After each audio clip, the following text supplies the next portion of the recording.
De grosses transformations secouent le monde. Pour vous permettre de mieux comprendre ces mouvances, la radio Choc FM 105.1 vous propose un coup de phare quotidien sur l'actualité avec Tierno Soumaré. Écoutez Plein Feu Grand Toronto du lundi au vendredi sur Choc FM 105.1. Bonjour, vous êtes sur Choc FM 105.1 et sur votre émission Plein Feu Grand Toronto, au micro de Tierno Soumaré. La crise sanitaire que nous vivons est différente de toutes celles que les générations précédentes ont pu connaître. Les convocations de la grande peste noire de 1348 ou de la grippe espagnole de 1918 à 1919 sont intéressantes en ce qu'elles nous permettent de repenser les conséquences des pandémies. 3 mois après le début de la crise sanitaire, près de la moitié de la population de la planète est appelée au confinement. Avec une partie de la force de travail confinée par une durée indéterminée, il est inévitable que la production chute. Aux États-Unis, il n'aura fallu que 15 jours pour que plus de 10 millions d'Américains se retrouvent au chômage. En Europe, plus de 1 million d'Espagnols ont déjà perdu leur emploi. En France, l'INSEE estime plus qu'un mois de confinement devrait coûter 3 points du PIB. Environ 1,2 million de Canadiens étaient au chômage avant que la COVID-19 arrive, rejoint par 1,5 million d'autres lors de la première série de licenciements reliés au coronavirus et à sa propagation dans le pays. Nous n'avons jamais vu l'économie mondiale s'arrêter net. Sans doute entrons-nous dans un autre monde. La période actuelle est celle du désordre et la question se pose évidemment de savoir dans quelle direction nous nous orienterons lorsque la crise sanitaire sera jugulée. Là où les chaînes de restauration ou les aviations ou les services de la clientèle sont aux arrêts. La question se pose évidemment, quels seront les métiers de l'avenir? Devrions-nous revenir à la normale ou simplement s'adapter à une nouvelle ère? Amar Boulekar du Collège Boréal de Toronto nous donne son point de vue au micro de Zahira Acha. Catalysée par la crise du Covid-19, l'adaptation des compétences et la transformation des métiers sont à présent des éléments incontournables de l'univers socio-professionnel. Impossible de ne pas voir ce changement de paradigme, il est partout, nous le vivons d'une manière ou d'une autre au quotidien. Mais quelles en sont les implications à moyen voire à long terme? Quels sont les métiers qui disparaîtront et quels sont ceux qui prendront de l'essor? Qu'en est-il alors des compétences clés à développer pour se parer au monde de demain? Nous en discuterons tout de suite avec Monsieur Amar Boulekar du Collège Boréal de Toronto. Bonjour Amar. Bonjour. Amar, tout d'abord, merci infiniment d'avoir répondu favorablement à notre invitation. Vous êtes, on le rappelle, chef intérimaire des programmes et services au Collège Boréal Campus Toronto. Chaque année, vous et votre équipe encadrez des centaines de chercheurs d'emploi et d'étudiants francophones, francophiles et bilingues en les aidant à trouver leur voie professionnelle dans le Grand Toronto. Qu'est-ce qui a changé dans le sillage de la crise du Covid-19? Effectivement, nous vivons une situation vraiment très particulière. C'est une première pour tout le monde. Et puis moi, je vais retenir qu'est-ce qui va se passer plus tard? C'est surtout l'avenir. Qu'est-ce qui va changer? Qu'est-ce qui va se développer? Qu'est-ce qui va disparaître? Vous l'aviez bien mentionné dans votre question. Mais moi, je retiens une phrase que j'ai lue dans un article quelque part. C'est juste une petite phrase. C'est tout le monde est en train de parler de qu'est-ce qui va se passer après le Covid. Donc, la période de l'après-Covid. Mais moi, je préfère penser comment planifier avec Covid. Donc, parce que cette crise-là ne va pas disparaître du jour au lendemain et puis il faut être conscient que ça va durer des années, ne serait-ce que pour les conséquences que cette crise-là qui dure depuis quelques mois, les conséquences vont s'étaler j'imagine, sur plusieurs années. Donc, ça, c'est cette partie-là. Maintenant, c'est vrai que tout le monde, c'est un peu trop tôt pour savoir, pour ma part du moins, c'est un peu trop tôt pour savoir quels sont les métiers qui vont disparaître, quels sont les autres métiers qui vont se développer. On a une idée et puis ça commence à se profiler de plus en plus. Juste pour revenir aux chiffres et pour rester dans le contexte, et je vais rester juste en Ontario. Au mois de mars, l'Ontario a perdu 403 000 emplois. La plupart de ces emplois, ça c'est des chiffres du Bureau de responsabilité financière de l'Ontario, et parmi ces emplois, ce qu'on voit, c'est qu'aucun secteur n'a été épargné, sauf un seul.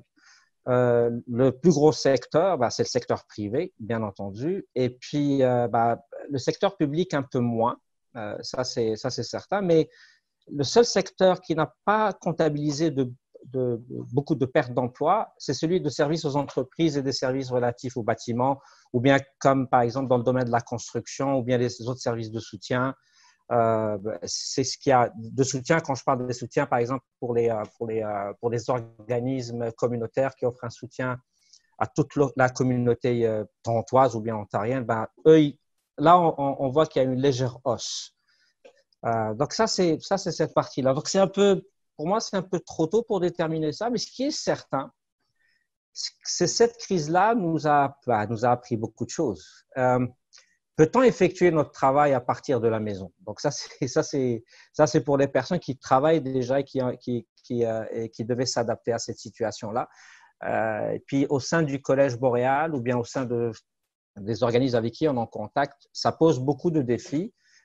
Je vais pas dire beaucoup de défis. Ça pose certains défis, mais le plus important, c'est que le service est assuré. C'est ça qui est le plus important. Donc ça, et la réaction a été très rapide de la part des fournisseurs de services ou bien de la part du gouvernement. Les choses se sont mises en place très, très rapidement. Le point central sur comment effectuer son travail ou bien comment trouver un travail, c'est certain que les nouvelles technologies vont occuper une très grande place. Durant cette crise et après cette crise, on voit jusqu'à depuis quoi? Nous, ça fait 2 mois et demi avec les employeurs avec qui on travaille, ils se sont adaptés très, très rapidement. Et puis, selon leurs besoins, ils sont assez bien équipés. Ça, c'est quelque chose de très important pour eux. Mais ils ont pu, assurer leur service. Les plus grands exemples qui existent, si on prend juste la plateforme qu'on est en train d'utiliser aujourd'hui, Zoom, par exemple, eux, c'est une plateforme qui s'est développée d'une manière exponentielle et en Ontario, on ne voit pas ça énormément, mais par contre, à travers le monde, on voit que, par exemple, en matière d'emploi et en matière de recrutement, ils ont multiplié leur recrutement par 100 ou par 150%. Et ce qui concerne l'Ontario, Amazon aussi se développe très, très, très rapidement. Vous avez fait allusion à la plateforme Zoom, vous avez fait allusion à Amazon. Nous remarquons donc une virtualisation accélérée de notre société et par extension des transactions commerciales, des rassemblements communautaires, de l'enseignement et de la livraison de certains programmes. Est-ce que la vie reprendra son cours normal en dehors de l'univers virtuel après la crise, selon vous? Je pense, parler de la vie normale, je pense que oui, mais elle sera un peu différente.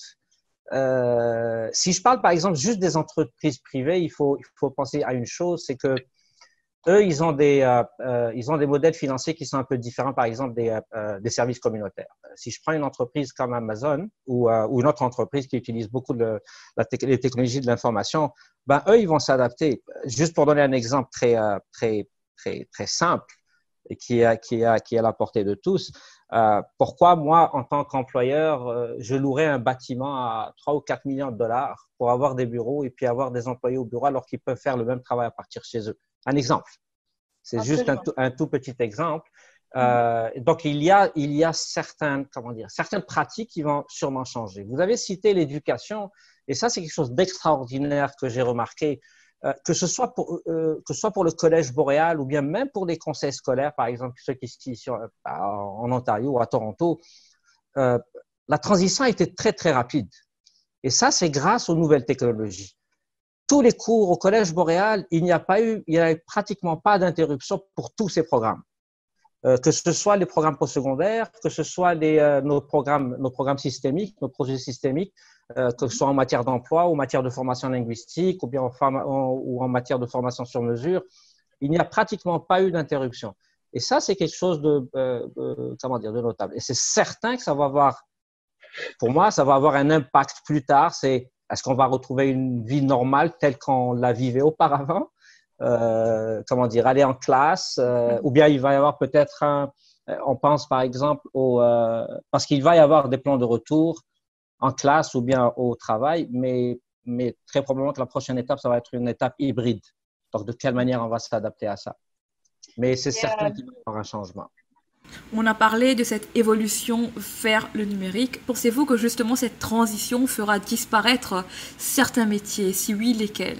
Ce qui se passe, ceux qui sont affectés là maintenant tout de suite, c'est surtout on le voit et puis on le voit ici à Toronto et partout dans le monde, c'est toutes les industries qui sont liées ou qui ont un contact avec le public. Donc là, il faut penser autrement. De quelle manière? Par exemple, je parle des exemples très flagrants et vous le voyez autour de vous, les services d'hébergement, de restauration. Par contre, par exemple, les commerces de gros et de détail se sont adaptés.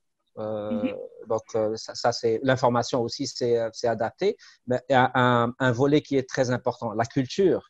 On n'en parle pas beaucoup, mais la culture occupe une place assez importante ici dans notre communauté. Mais de quelle manière on va la développer? Donc, moi, j'ai peur pour ces domaines-là. Pour les loisirs aussi. Les soins de santé, on est pratiquement, en soins de santé, on est en état d'urgence. Et ça, c'est par nécessité, mais très probablement que les pratiques vont changer. Est-ce qu'il va y avoir des changements en matière de ressources humaines? Probablement oui. Ça je peux pas le dire. Maintenant, écoutez, on est arrivé au point où on fait des consultations par téléphone. Donc, il y a des choses qui pour dire exactement quels vont être les métiers qui vont disparaître carrément, peut-être qu'on va pas le ressentir. Mais vous avez parlé de ressources humaines, donc désolé, je vous ai interrompu. Non, je vous en prie. Comment faire maintenant pour trouver un emploi au sein de cette nouvelle configuration? Est-ce que, par exemple, il y aurait de nouvelles compétences à développer? Si oui, lesquelles et comment faire pour les développer? La première compétence à développer, moi je vais parler de surtout ce qu'on fait au collège en matière de service d'emploi. Je vais vous donner un exemple.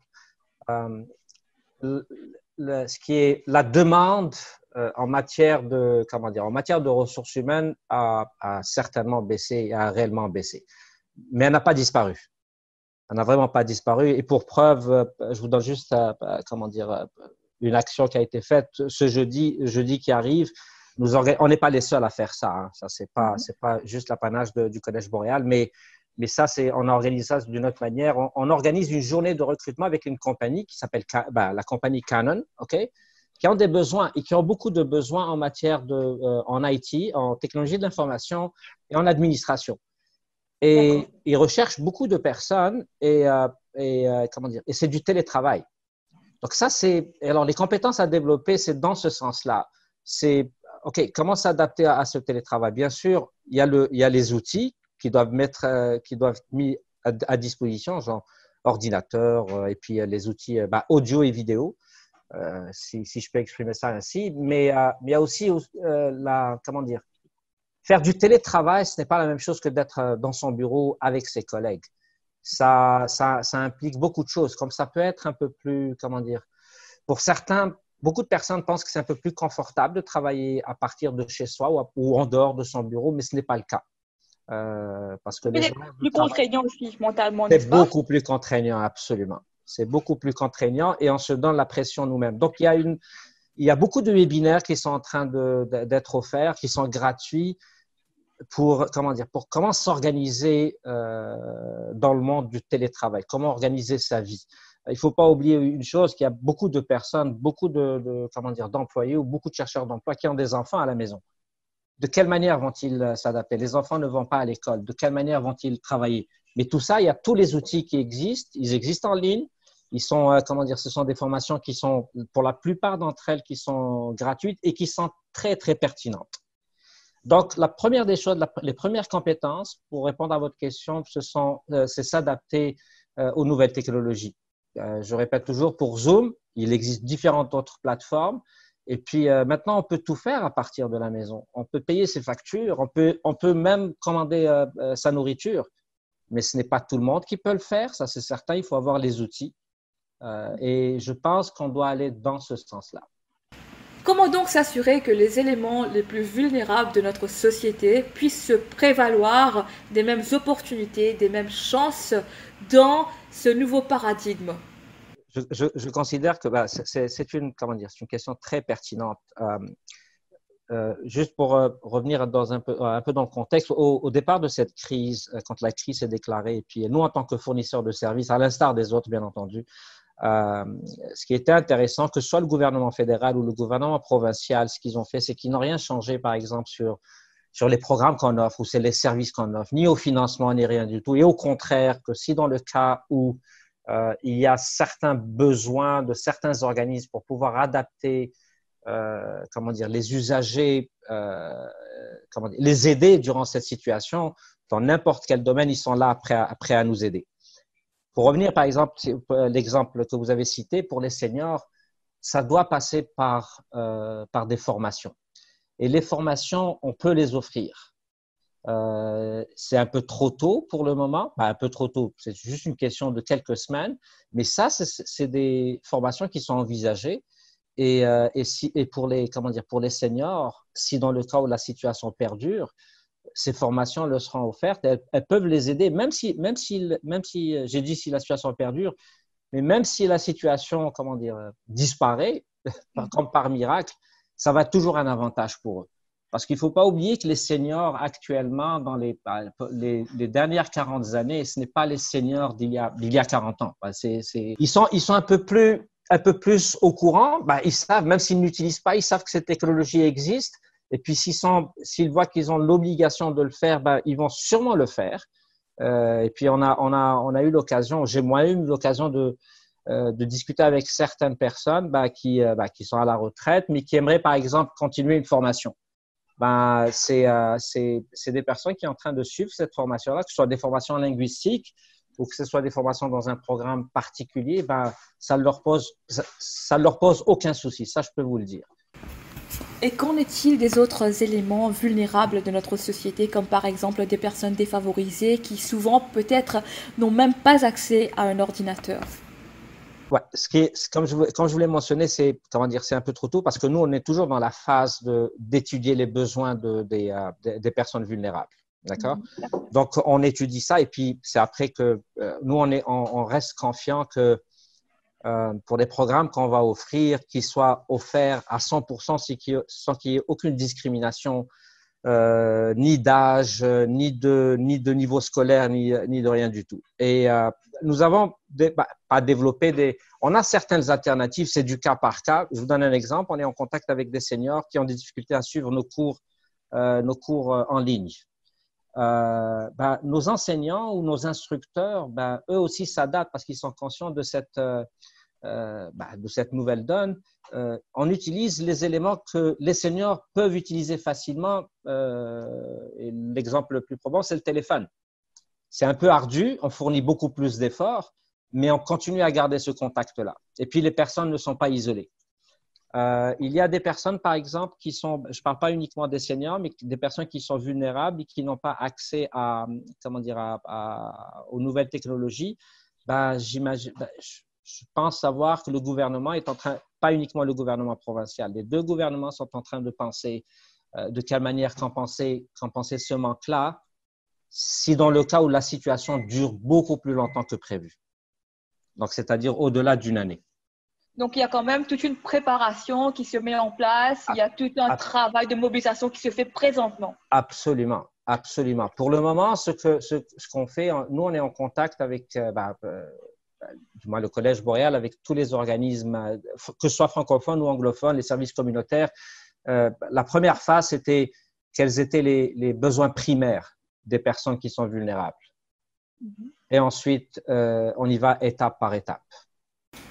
Pour ne pas trop noircir le tableau, est-ce qu'on peut dire que cette crise sanitaire actuelle débouchera également sur la création de nouvelles opportunités d'emploi, voire d'entrepreneuriat? Et si oui, lesquelles selon vous?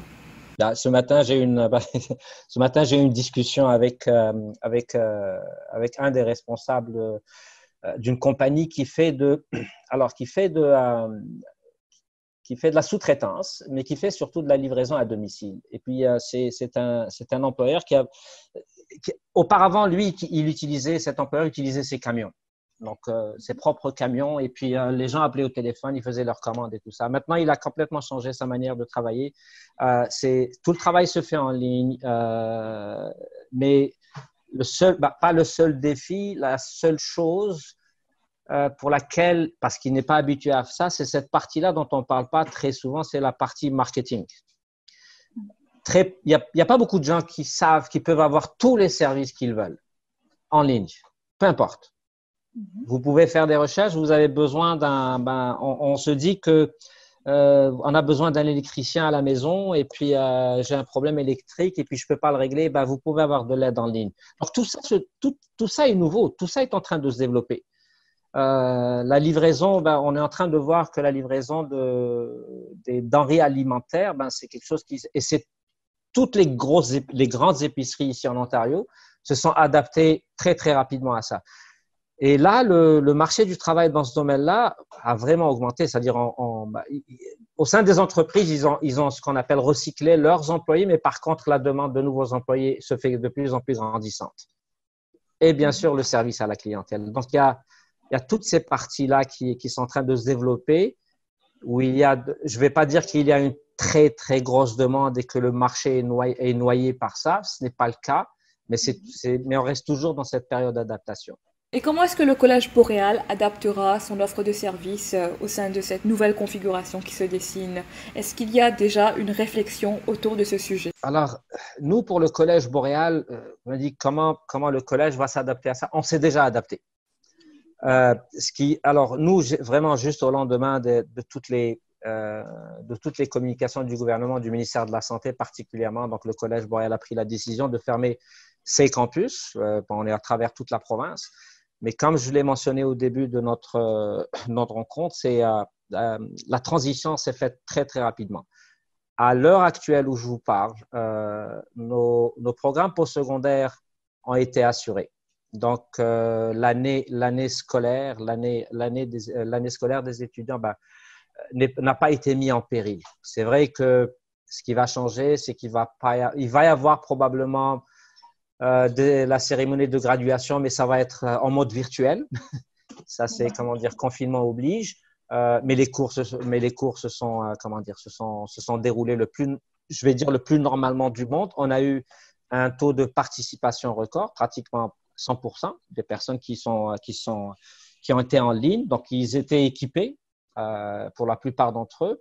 Pour nos autres programmes, nos programmes d'emploi continuent à fonctionner le plus normalement du monde, sauf que les défis, bien entendu, le contact humain est très important. Donc, nos consultants en emploi ont l'habitude de travailler en face à face avec leurs clients. Maintenant, on s'adapte. Donc, tout le monde utilise Zoom. Pour beaucoup de personnes, pour beaucoup de chercheurs d'emploi, c'est une forme assez pratique pour se préparer à la recherche de l'emploi. Que ce soit nos ateliers ou bien nos préparations aux entrevues et tout ça. La seule chose qui a changé pour nos services emploi, c'est que nous, on doit s'adapter sur les nouvelles offres. C'est sur cette transformation du marché de l'emploi où le télétravail est plus présent qu'autre chose. Mais il ne faut pas oublier aussi qu'il y a le domaine de la logistique qui recrute énormément. J'ai mentionné tout à l'heure Amazon, mais aussi les grandes épiceries comme Loblaws, comme Bombardier aussi. Qui recrutent, et ça, c'est à travers tout le territoire national. Donc, ça, c'est pour les services emploi. Pour nos formations, alors, je vous donne juste… nous n'avons eu aucune interruption sur nos formations, les programmes qu'on offre aux immigrants.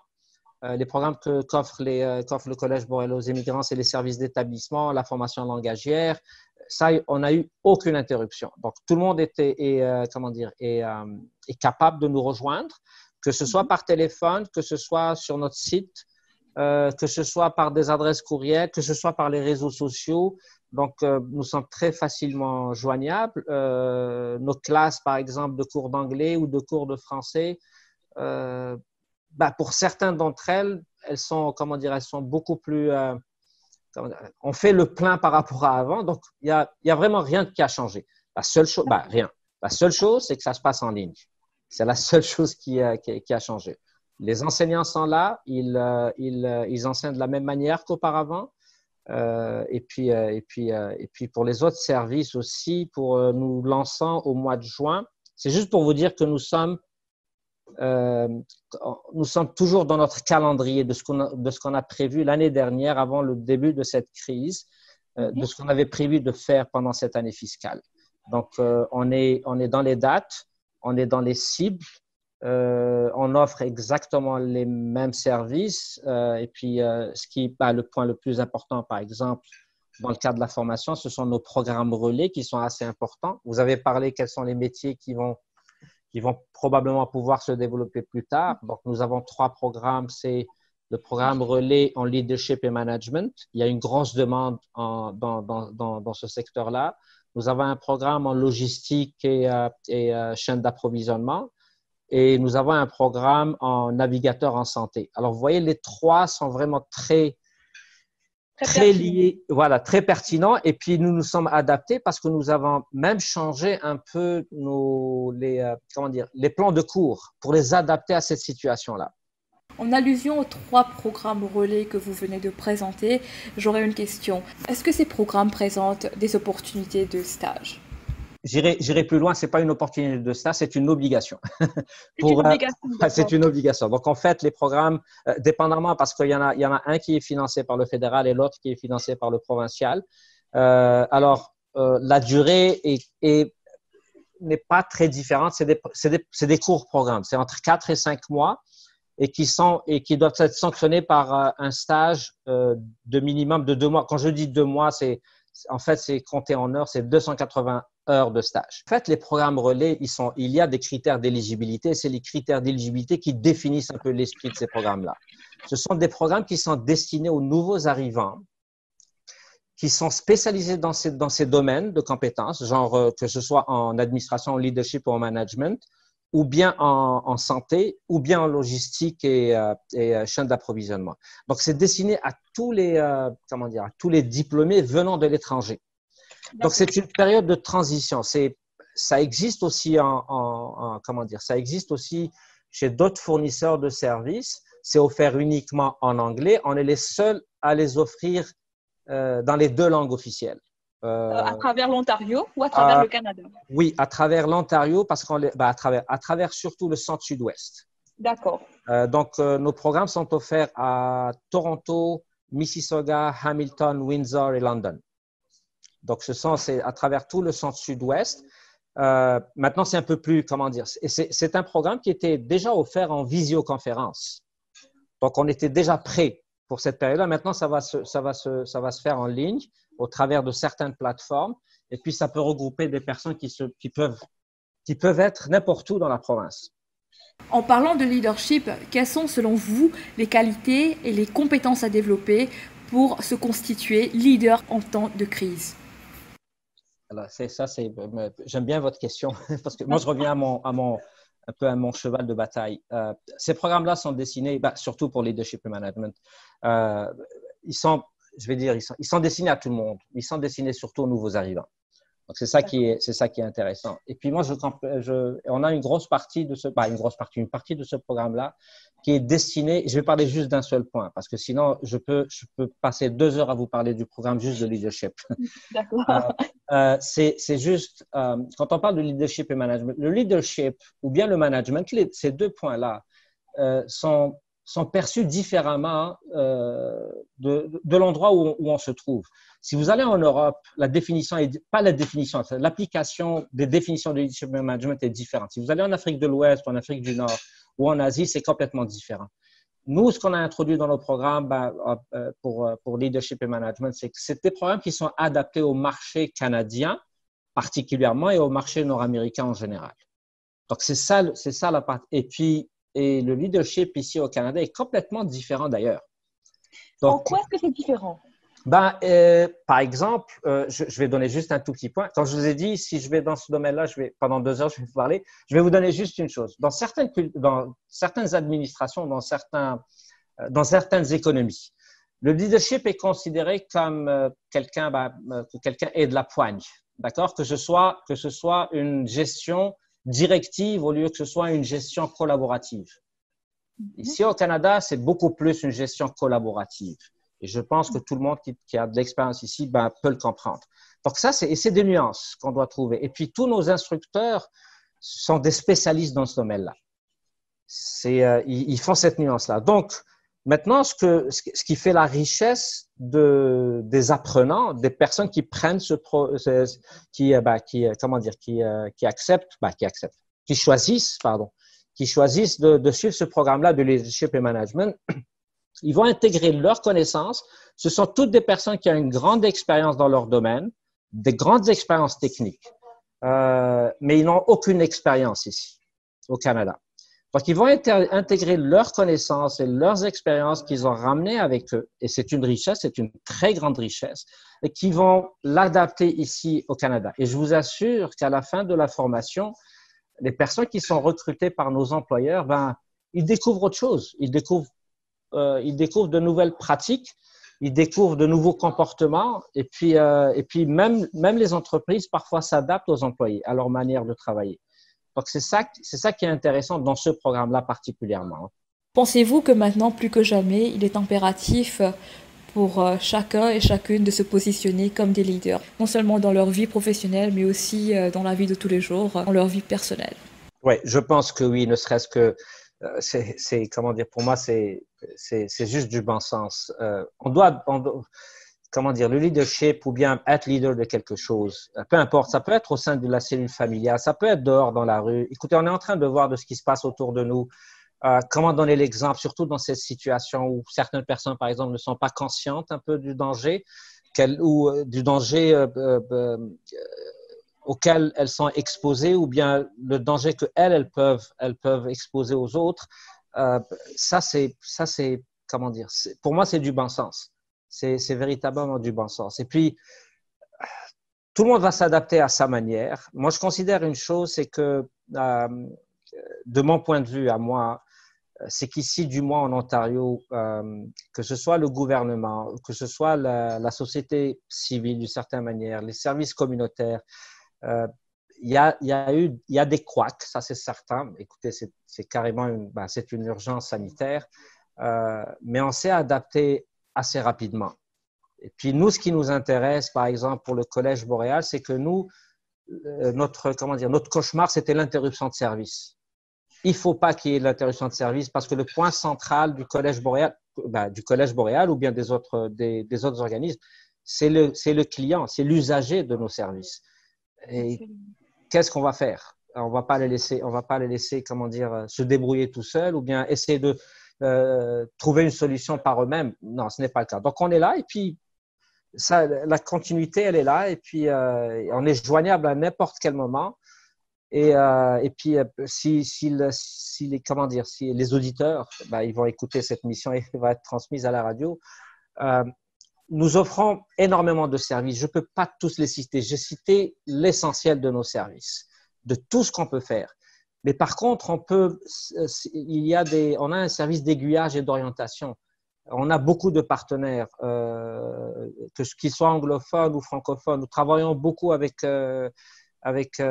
OW, ODSP. On travaille avec énormément de services. Donc, on est là pour aider particulièrement la communauté francophone. Ça, c'est certain. C'est notre leitmotiv. Et pour le moment, ce qu'on pourrait faire, c'est, il faudrait pas qu'on perde le contact, que ce soit avec les usagers ou que ce soit avec nos partenaires. C'est ça le plus important. Il y a beaucoup d'optimisme dans vos propos. Amar, pour finir, êtes-vous optimiste quant à l'avenir des emplois en français dans le Grand Toronto après la crise? Oui, absolument. Écoutez, on a remarqué une chose. Avant le début de cette crise, il y a une hausse sur les demandes pour les emplois. Je ne vais pas dire les emplois en français, mais pour les demandes des emplois bilingues. Donc ça, c'est certain. Nous avons les moyens. Le Collège Boréal est un des acteurs essentiels pour préparer les personnes à être parfaitement bilingues. Et c'est pour ça que les employeurs s'adressent à nous directement. Quand je vous parle d'employeurs, c'est pas uniquement le secteur privé, même le secteur public. C'est-à-dire que même au niveau du gouvernement. Et moi, je suis très, très, très optimiste pour ça. La communauté francophone, elle ne cesse d'augmenter. Ça, c'est certain, mais vraiment petit à petit. Mais comment dire, les besoins augmentent aussi avec. Donc, moi, je suis… ne prenez pas mon optimisme comme une règle parce que moi, je suis de nature optimiste. Mais les chiffres sont là. Oui, voilà. Les chiffres sont là et puis je suis en plein dedans. Je suis en plein dedans de nos programmes d'immigration. Je suis en plein dedans de nos programmes d'emploi. Je suis en plein dedans de nos programmes de développement d'affaires. Et je peux vous assurer que cet optimisme-là, il est très justifié. C'est un optimisme éclairé dans ce cas. Absolument. Mais il faut pas oublier, on est en situation minoritaire. Notre français, c'est notre force, mais l'anglais est nécessaire. Voilà. Et sur ces paroles très sages, auriez-vous un mot de la fin pour les auditeurs et les auditrices de Choc FM, Amar?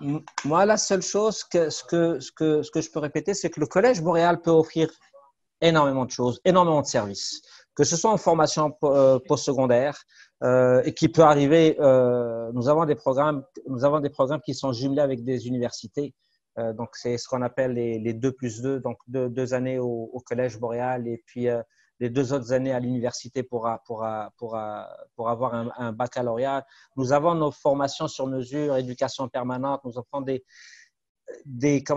formations sur demande selon les besoins des personnes. Nous avons nos programmes d'immigration qui sont les services d'établissement. Si je parle juste de la région de Toronto, donc on a Toronto et Mississauga, on a nos 2 bureaux là-bas. On a nos programmes relais dont je viens vous parler. Ce sont des programmes qui sont phares et puis le gouvernement nous fait confiance. Et il nous fait confiance depuis des années, et puis on vient de renouveler une entente pour 5 ans. Donc, c'est juste pour vous dire que c'est des programmes qui fonctionnent. Nous collaborons avec beaucoup d'organismes anglophones. Nous collaborons, par exemple, avec Access Employment pour un autre programme relais, qui est ce qu'on appelle Business Connection en français. Donc, vous voyez, c'est toute une dynamique qui s'est mise en place au service de la communauté francophone. D'accord. Donc, est-ce que vous pourriez nous en dire un peu plus sur cette entente que vous venez de reconduire avec le gouvernement? Est-ce qu'il s'agit d'une entente portant sur des formations sur mesure? Oui, exactement. C'est des formations langagières et c'est les services d'établissement et incluant les services, le programme relais en logistique et chaîne d'approvisionnement. Les inscriptions sont toujours ouvertes. Les 3 programmes relais qu'on offre vont commencer au mois de juin. Les inscriptions sont toujours ouvertes. Les personnes peuvent… Alors, il y a des conditions d'admissibilité, mais ça, vous pouvez contacter nos agents, ils vont vous les donner. Et puis, pour la plupart des personnes, je vous parle de l'expérience qu'on a eue, ça, ce n'est pas une promesse que je fais, mais l'expérience qu'on a eue l'année dernière, toutes les personnes qui ont bénéficié de ce programme-là ont eu droit à une bourse. Donc, ça n'a rien coûté. Merci infiniment, Amar, pour cet éclairage.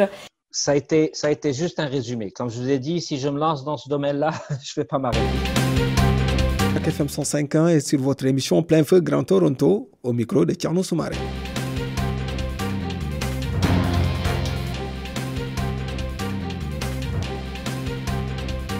Cette série originale de Choc FM 105.1 est financée par l'initiative de journalisme local du Fonds canadien de la radio communautaire et du gouvernement du Canada.